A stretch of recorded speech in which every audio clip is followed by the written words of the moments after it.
Welcome back, everybody. Today we're joined by Andy Dixon, who is now a professional coach, but also a former footballer in times of past. Now, in those times of past, highs and lows, I mean, we see all these fabulous, glorified celebrity lives that they lead. Was it like that for you? Did you have a taste of that? No. It's quite astonishing. Unless you actually play top flight football, there isn't that lifestyle. Majority of players, I would say probably 90% of players play outside the top league in whichever country they're in, and they play football to pay the bills. And it's like coaching. You coach to pay the bills. The passion is still there when you work, especially when you're working with youngsters. But at the end of the day, you still need that wage packet to pay your mortgage. I don't think there's a real celebrity high life unless you're playing your likes of your Manchester Uniteds, your Barcelonas. But in your mind, are they paid too much? Oh, far too much. I was. Sorry. Really? Yeah.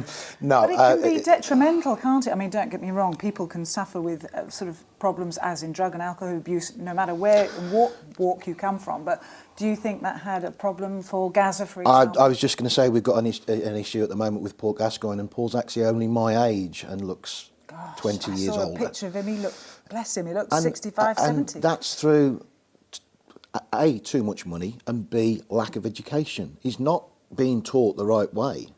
Has that changed now, do you think, with young footballers in the business? Do you think they're...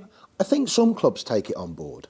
As a youngster, part of what we did, we were sent to college to learn about life. Right. And I think some clubs do that. But I think when there's these amounts of money involved at top flight, people need somebody to help them manage what they're doing. Because at the end of the day, these are not financial businessmen, they're footballers. No. They make their living with their feet and their head.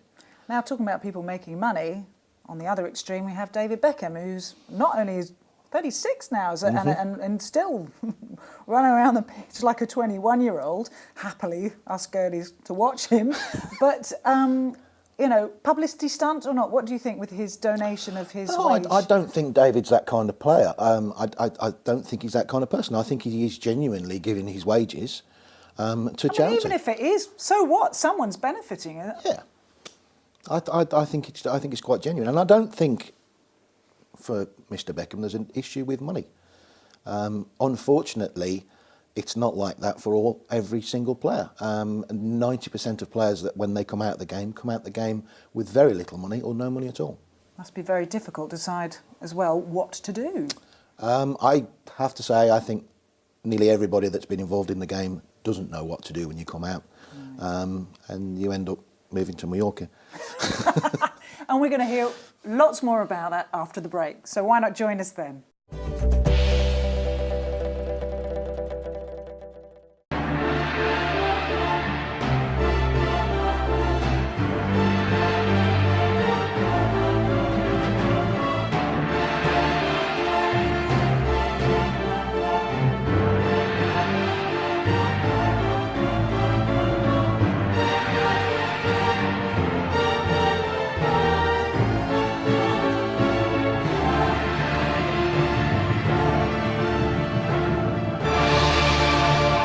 When you're sailing around Mallorca, all you need is calm seas, clear skies and Yacht App. Developed for you by Touch Media and available on both iPhone and iPad, Yacht App is packed full of information on over 100 ports and anchorages around Mallorca. Whether you want Marin's information, available services, an idea about the surrounding area, or want to know how to get hold of the Harbour Master, Yacht App has it all. Make your sailing experience one to remember. Just search for Yacht App in the App Store on iTunes.